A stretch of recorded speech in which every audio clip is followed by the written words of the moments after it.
આજે તો સવારના લીપા પોતી કરીને નીકળી ગયા લાંબા રૂટે.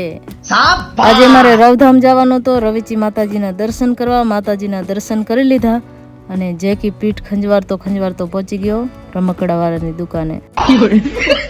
રવથી દર્શન કરીને અમે નીકળી ગયા રિટર્ન. અને અમારા પ્યારા સબસ્ક્રાઈબર અમને દૂરથી ઓળખી ગયા હતા. એ કચ્છથી રવિચી માતાજી દર્શન કરવા જતા હતા. સબસ્ક્રાઈબર સાથે એક સેલ્ફી પાડીને આવી ગયા સુવઈ ચામુંડા સ્વીટમાં સમોસા ખાવા. ચામુંડા સ્વીટના પીળી ચટણી વાળા સમોસા ખાવાની બહુ મજા આવે, પાછા વટાણા બટેટા વગરના. અને જેકીને સમોસા સાથે સાસ પીવાની મજા આવે. ત્યાંથી સમોસા ખાઈને નીકળી ગયા ખેંગાર પર રામદેવ પીરે દર્શન કરવા. રામદેવ પીરના દર્શન કરીને પછી સીધા ઘરે પહોંચીને મારા વાલા ભત્રીજા સાથે બહુ બધો વાલ કરી લીધો. અને પછી મેં મારા થેલા પેક કરવાનું ચાલુ કરી દીધો. મેં થેલા પેક કરી લીધા અને ક્રિષ્નાને અમારી સાથે મુંબઈ આવવો હતો. બધાને કરી દીધા ટાટા બાય બાય અને નીકળી ગયા અમારા ઘર તરફ. અને આ ગાય માતાજી પણ એના ઘર તરફ જતા હતા. ટાટા.